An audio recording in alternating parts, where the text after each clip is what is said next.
Il était midi passé. Le soleil brillait fort dans un petit village calme où une jeune fille nommée Myriam était venue passer ses vacances chez des membres de sa famille. Dès son arrivée, elle sentit une ambiance étrange dans la maison.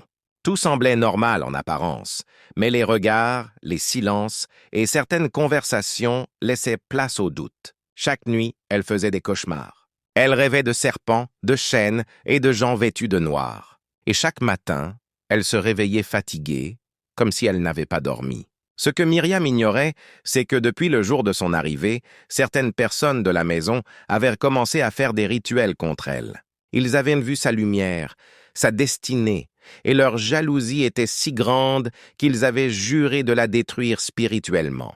Mais à chaque fois qu'ils faisaient leur rituel, quelque chose bloquait.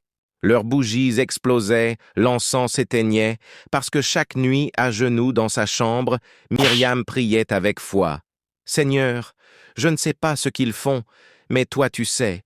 Protège-moi, cache-moi sous tes ailes. » Un jour ils dirent, « Ce soir ce sera la dernière. Elle ne verra pas demain. » À midi passé ce jour-là, toutes les sorcières du quartier se réunirent dans une pièce secrète pour lancer leur attaque finale. Mais ce qu'ils ignoraient, c'est que Myriam, poussée par l'esprit, avait jeûné et prié toute la matinée. Quand ils commencèrent leur rituel, un vent violent souffla dans la pièce. Le feu s'éteignit et certaines tombèrent au sol en criant. Une lumière éclatante apparut dans la chambre de Myriam pendant qu'elle priait. Une voix douce murmura « Je suis avec toi, ne crains rien !»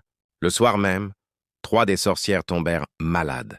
Les autres quittèrent le village et Myriam, elle termina ses vacances en paix, car ce que Dieu protège, personne ne peut détruire. Si tu crois que la prière protège même quand les attaques sont cachées, écris Amen en commentaire et partage cette histoire pour fortifier quelqu'un.